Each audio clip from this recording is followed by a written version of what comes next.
Lucy had always lived a quiet, predictable life in her small apartment on the outskirts of the city. At 28, she had no enemies, no strange habits, and no dark secrets. Life was ordinary, and that's how she liked it. That changed the morning she woke up to a note on her nightstand. It was a simple piece of paper, folded neatly in half. Lucy frowned as she picked it up. She didn't remember leaving anything there the night before. When she opened it, her stomach churned. "You look peaceful when you sleep." Her first reaction was disbelief. Maybe it was a prank. Maybe her neighbor, a goofy college kid, thought it would be funny to mess with her.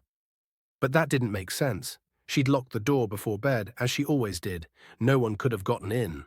Lucy shook her head, crumpled the note, and threw it in the trash. It was probably nothing. The second note. The next morning, there was another note. This one was on her kitchen counter. "I like watching you dream." Lucy's heart thudded painfully in her chest. She scanned her apartment, checking every lock, every window. Everything was secure. She called her building's landlord, Mr. Carruthers. "Has anyone been in my apartment?" she asked, trying to keep the panic from her voice.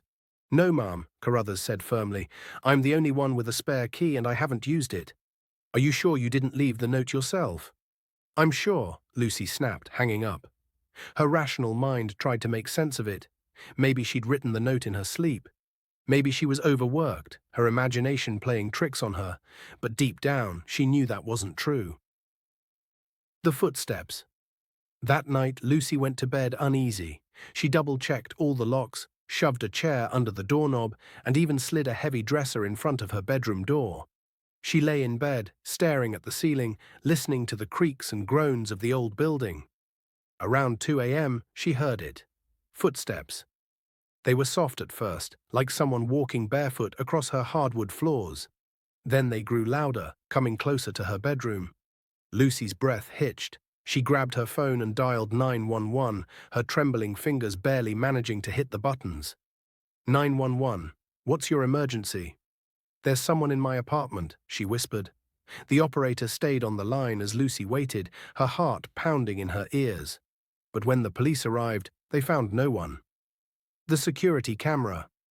Determined to get to the bottom of the mystery, Lucy bought a small security camera the next day. She set it up in her bedroom, aiming it directly at her bed, and made sure to keep it recording all night. That night she fell into a restless sleep, her nerves frayed. The next morning she reviewed the footage. At first there was nothing out of the ordinary, just her tossing and turning in bed, the dim glow of her nightlight casting shadows across the room. Then, at exactly 3:13 a.m., the screen flickered. For a split second, a figure appeared in the corner of the room. It was tall and impossibly thin, with long, spindly fingers that stretched toward her. Its face was obscured by shadow, but its eyes gleamed unnaturally bright. Lucy gasped, nearly dropping her phone. She rewound the footage and watched it again, her stomach twisting. The figure didn't move. It just stood there, staring at her. When the screen flickered again, it was gone. The stranger's voice. Lucy called the police again, showing them the footage. The officer on duty, a tired-looking man in his 40s, watched the video and frowned. "This could be doctored," he said, "or a glitch in the camera."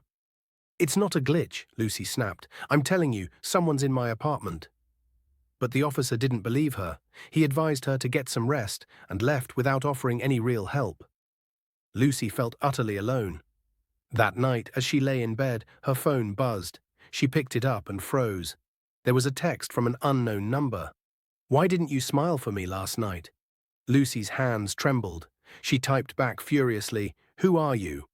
"Leave me alone." The reply came instantly. "I'm closer than you think." The face in the window. Lucy didn't sleep that night. She stayed up, clutching a kitchen knife, her ears straining for any sound. As dawn approached, she finally began to relax. The soft glow of the sunrise seeped through her curtains, and she let out a shaky breath. Then she saw it. A face pressed against her bedroom window. It was pale, almost translucent, with sunken eyes and a mouth that stretched unnaturally wide. It smiled at her, teeth glinting in the morning light. Lucy screamed, scrambling off the bed. But when she looked back, the face was gone. She ran outside, searching for any sign of the intruder, but the streets were empty. The final note. Lucy didn't go to work that day. She didn't eat. She didn't shower. She sat on her couch, staring at the front door, waiting for something.